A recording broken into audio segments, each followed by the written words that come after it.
Spacer rozpoczynamy na osiedlu imienia Wincentego Wajdy przed filią Miejskiej Biblioteki Publicznej.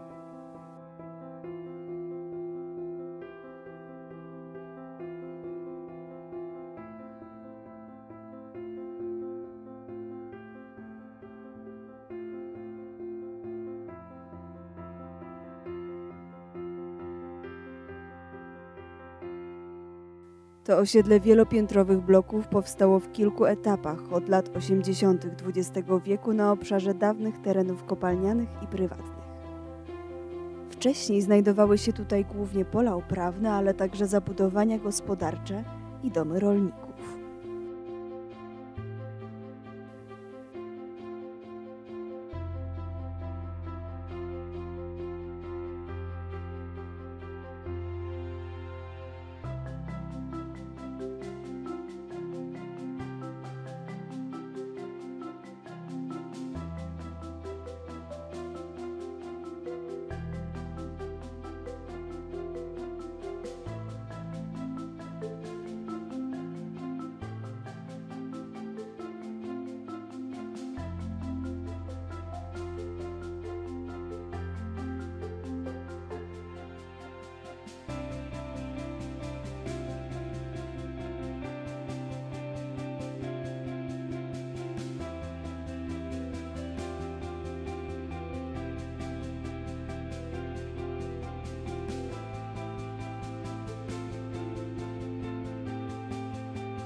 Zeszliśmy ku ulicy Katowickiej.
Zaraz za przystankiem po lewej stronie zwraca uwagę niewielki pomnik poświęcony poległym powstańcom śląskim oraz poległym w II wojnie światowej. Obecny monument jest oczywiście powojenny, ale pierwszy pomnik w tym miejscu postawiono w 1932 roku.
Dochodzimy do skrzyżowania ulicy Katowickiej z ulicami Ludwika, Leopolda i Markiewki. Zanim skręcimy w tę ostatnią, spójrzmy przez chwilę na ceglany gmach wzdłuż ulicy Leopolda. To klasztor oraz dawny sierociniec sióstr Zgromadzenia Świętej Jadwigi, lepiej znanych jako Jadwiżanki. Powstał on w kilku etapach, począwszy od lat 50. XIX wieku, a poszczególne bryły budynku przejawiają wpływ różnych styli w architekturze. Dominuje jednak neogotyk.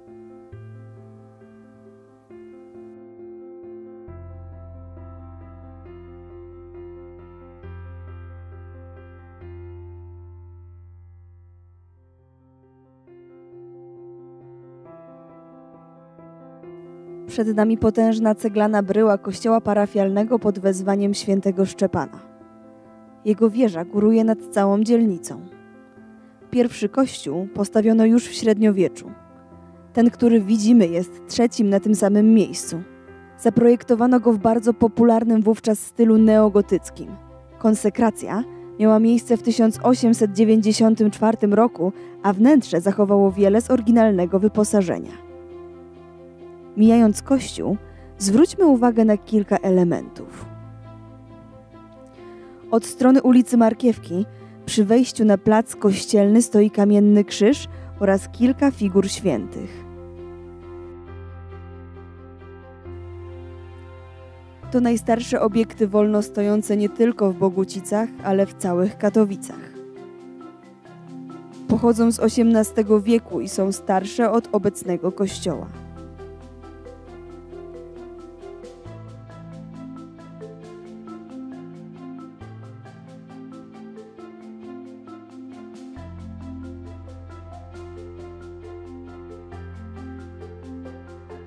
Wyróżnia się postać świętego Wawrzyńca w długim jakby fartuchu. To dalmatyka, która wskazuje na posługę diakona.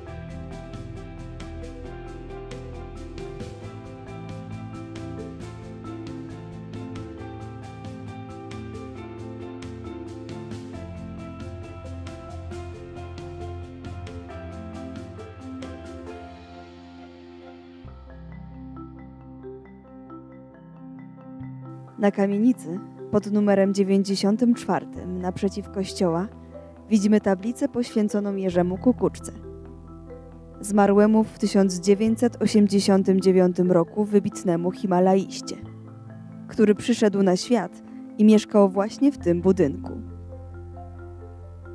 Kukuczka jest w Bogucicach upamiętniony w kilku miejscach, a już niedługo ruszą prace nad nowoczesnym centrum himalaizmu jego imienia, które stanie na placu naprzeciwko kościoła.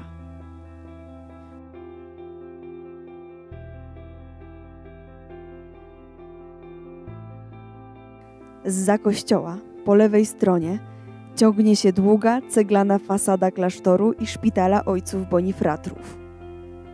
Przybyli oni do Bogucic, by leczyć zwłaszcza chorych na choroby zakaźne. Były one częste w przeludnionych, pozbawionych bieżącej wody i kanalizacji domach w drugiej połowie XX wieku. Klasztor i szpital powstały w kilku fazach. To, co widzimy, to efekt prac prowadzonych od 1871 roku do okresu międzywojennego.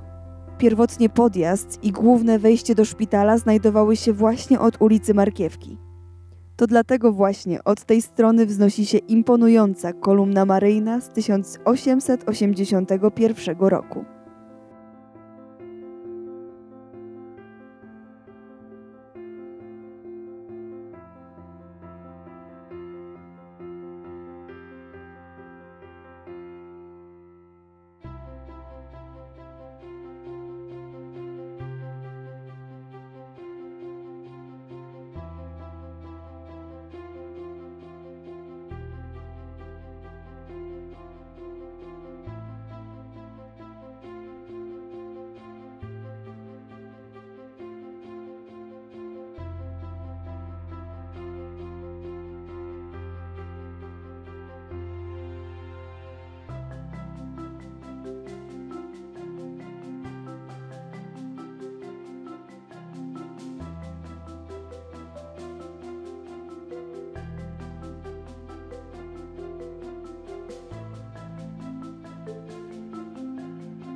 Wchodzimy teraz między zabudowę kamieniczną. Niemal wszystkie kamienice, które widzimy po obu stronach ulicy, powstały na przełomie XIX i XX wieku w okresie boomu przemysłowego.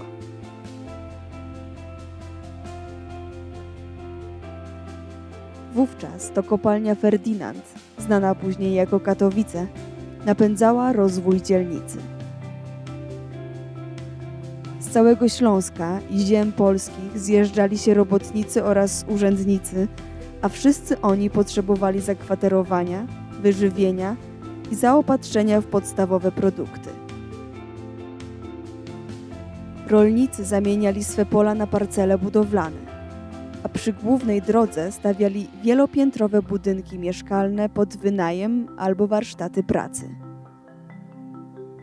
Na parterach mijanych kamienic otwierano lokale gastronomiczne i sklepy. Krajobraz wiejski ustępował miejskiemu. Z początkiem XX wieku pojawia się bruk, kanalizacja, oświetlenie gazowe.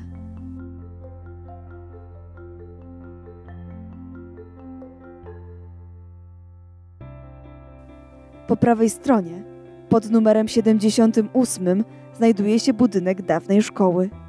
Nie była to najstarsza szkoła we wsi, wcześniejsze jednak się nie zachowały. Niejaki budynek, który mijamy, powstał na początku lat 80. XIX wieku na gruntach gminnych i długo służył bogucickim uczniom. Relikty wiejskiego życia zniknęły. Mniej więcej po środku biegu ulicy Markiewki mamy jednak ślad dawnej przestrzeni wiejskiej. Dochodzimy do dawnego nawsia, centralnego placu wsi, służącego potrzebom całej wspólnoty. Pierwotnie wypasano tu kozy i gęsi, ale z czasem postawiono obiekty publiczne. Obiekt znacznie nowszy, ale dobrze korespondujący z naturą dawnego nawsia jako przestrzeni przeznaczonej na potrzeby wspólnoty. Jest to pierwszy w Bogucicach pawilon handlowy z początku lat 70. XX wieku. Konstrukcja jest enerdowska, określana prosto jako Kaufhalle, hala handlowa. Została dostosowana do miejscowych warunków i od kilku dekad służy nieprzerwalnie jako obiekt sklepowy. Niewielka uliczka za budynkiem szkolnym to Kowalska, a zrujnowany dom to dawny dom Kowala. Za nim znajdowała się kuźnia. Ten niepozorny budynek to być może najstarszy relikt dawnej zabudowy Bogucic. Na pewno stał tutaj już w latach 80. XIX wieku. Starszych dokumentów na jego temat jednak brak. Przed domem Kowala stoi krzyż.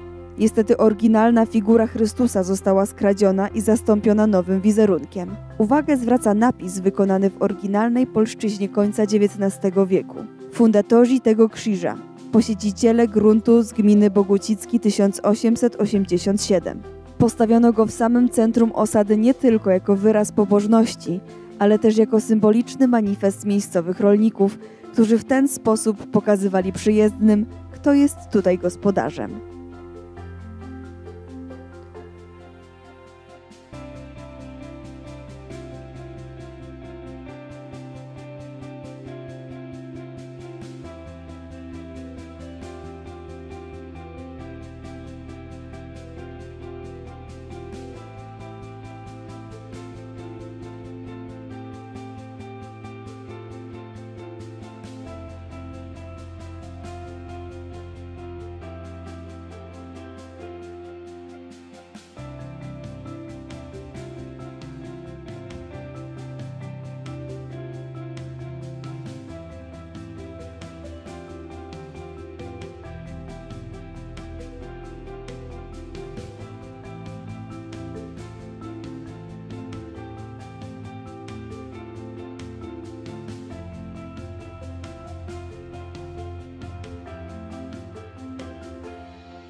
Idąc dalej, mijamy po lewej stronie niewielki skwerek, plac ojca Józefa Nieborowskiego.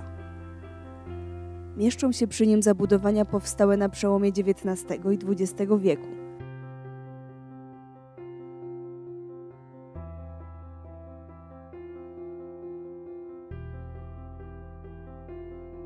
Jedyny przy całej ulicy budynek o charakterze willowym z ciekawymi drewnianymi detalami to pierwotnie dom Józefa Sklorza, który zainwestował w całe przedsięwzięcie.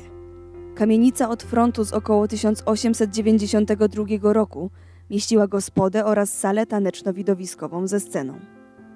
Miejsce uroczystości rodzinnych, publicznych oraz tańców i widowisk. Całość zmieniała często właścicieli, ale bardzo długo służyła celom rozrywkowym. W okresie międzywojennym w budynku w Podwórzu powstało kino Bajka. Funkcjonowało ono jeszcze w początku lat 90. XX wieku pod nazwą Millennium. Obecnie gmach jest niestety w zupełnej ruinie. Ocalały neon znajduje się w zbiorach Muzeum Śląskiego.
Przekraczając skrzyżowanie ulicy Markiewki z ulicą Nową z lewej i Sztygarską z prawej, mijamy granicę dawnej wsi i wchodzimy na obszar należący wpierw do folwarku, a potem do kopalni. Niepozorne budynki w głębi ulicy Sztygarskiej postawiła kopalnia Ferdynand dla pracowników dozoru, Sztygarów, stąd nazwa ulicy. Są one jednymi z najstarszych w Bogucicach. Na ulicy Markiewki i ulicy Nowej, numer 45-47, stoi dom dla urzędników kopalni Katowice, zbudowany w 1906 roku.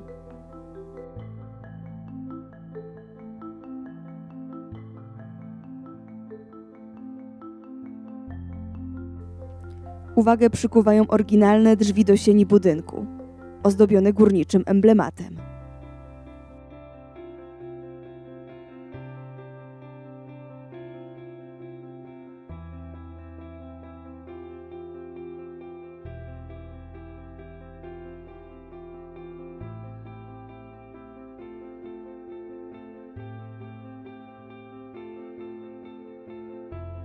Wchodząc w ulicę Nową, znajdziemy się na terenie niewielkiej kolonii robotniczej złożonej z 3 budynków. Kopalnia Ferdynand postawiła je między rokiem 1900 a 1903. To tak zwane familoki, czyli budynki z mieszkaniami dla robotników posiadających rodziny.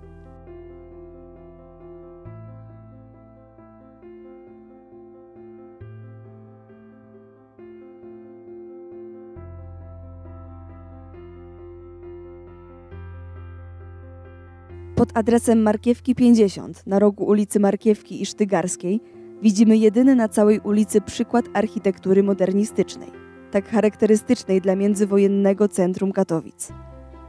Ceglany, nieotynkowany budynek mieszkalny z charakterystycznym narożem powstał w 1937 roku.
Docieramy do skrzyżowania ulicy Markiewki z ulicą Kopalnianą z prawej i Ryszarda z lewej.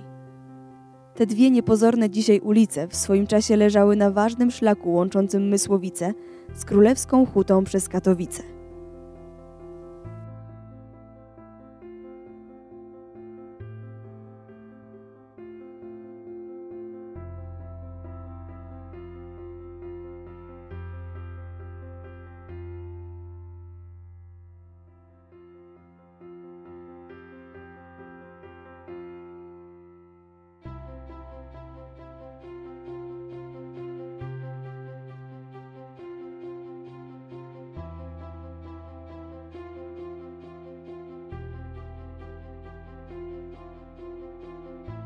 Wzdłuż ulicy Kopalnianej znajdowały się do początku XX wieku zabudowania folwarcze. Obecnie stoją naprzeciw siebie dwa malownicze budynki z około 1910 roku, będące pierwotnie tak zwanymi szlafhausami, czyli budynkami noclegowymi dla nieżonatych robotników kopalnianych.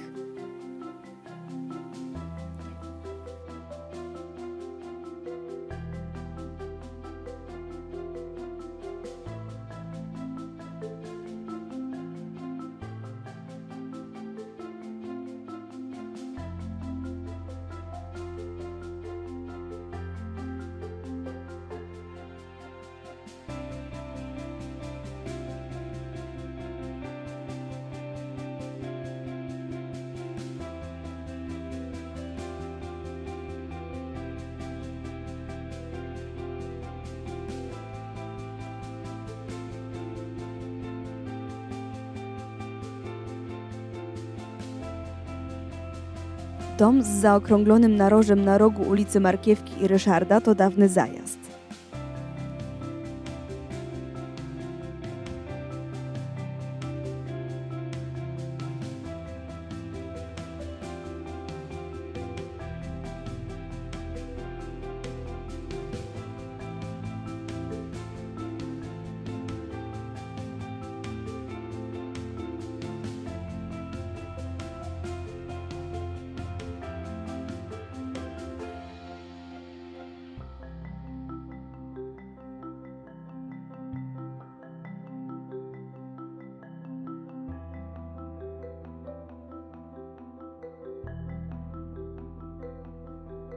Przechodzimy pod nieczynnym wiaduktem kolejowym.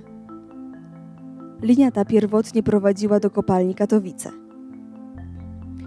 Powstała dopiero w latach 50. XX wieku, kiedy na skutek budowy Spodka zlikwidowano połączenie kolejowe biegnące do kopalni od zachodu.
Musimy teraz przejść przejściem podziemnym pod Aleją Walentego Rozdzieńskiego. Warto zwrócić uwagę na dekorację malarską przejścia. Znajdują się tam portrety dwóch boguciczan, którzy znaleźli swe miejsce w wyobraźni masowej. Jeden z nich to wspomniany już Jerzy Kukuczka.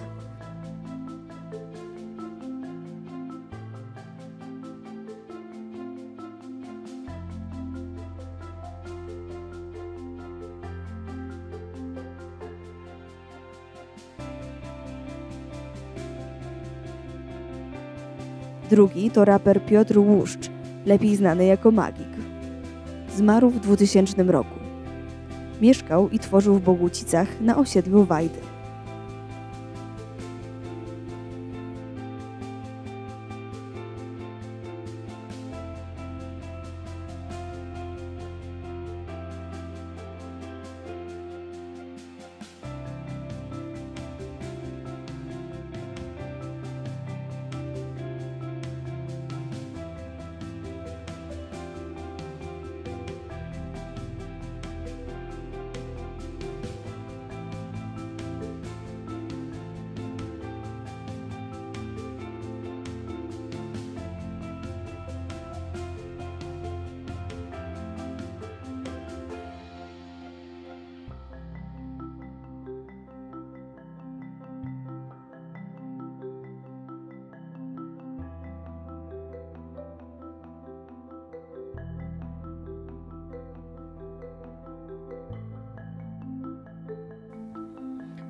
Po wyjściu z przejścia podziemnego znajdujemy się na ulicy Bogucickiej.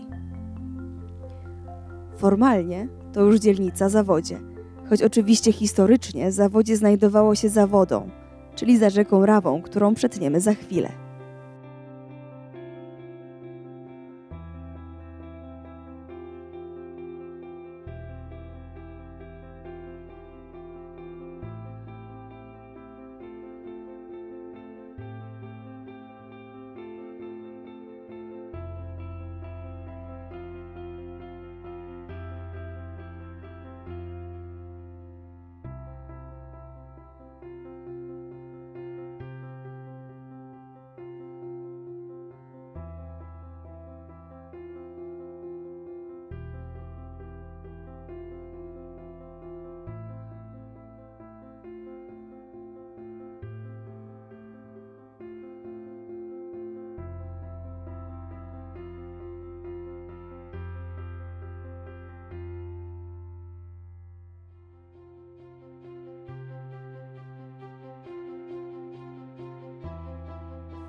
Po prawej stronie mijamy osiedle imienia Walentego Rozdzieńskiego, lepiej znane jako Gwiazdy, a po lewej stronie budynki Uniwersytetu Ekonomicznego. Ta uczelnia wyższa o jeszcze przedwojennym rodowodzie zagościła nad Rawą w latach 40. XX wieku. Większa część kampusu uczelnianego to budynki z lat 70. i 80. Szczególną uwagę zwróćmy jednak na lewą stronę.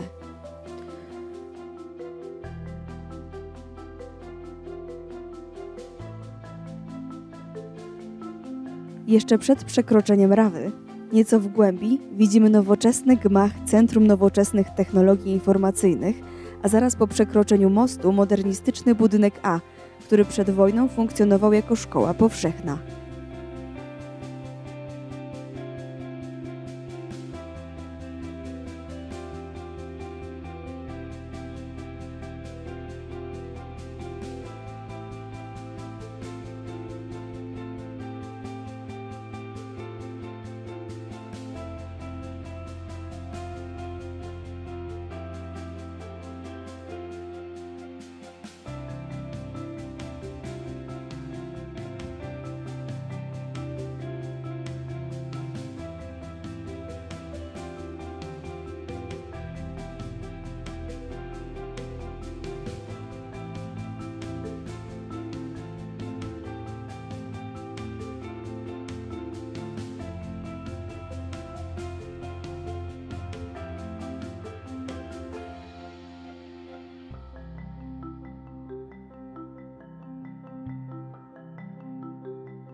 Nasz spacer kończymy przy budynku dawnego ratusza gminy Bogucice-Zawodzie. Wzniesiono go w 1912 roku, ale krótko pełnił swoje oryginalne funkcje. W 1924 roku gminę włączono bowiem do Katowic. Wojna zniszczyła ratuszową wieżę, udało się ją jednak niedawno odbudować. Obecnie gmach służy jako rektorat Uniwersytetu Ekonomicznego. Czytała dla Państwa Paulina Zdancewicz.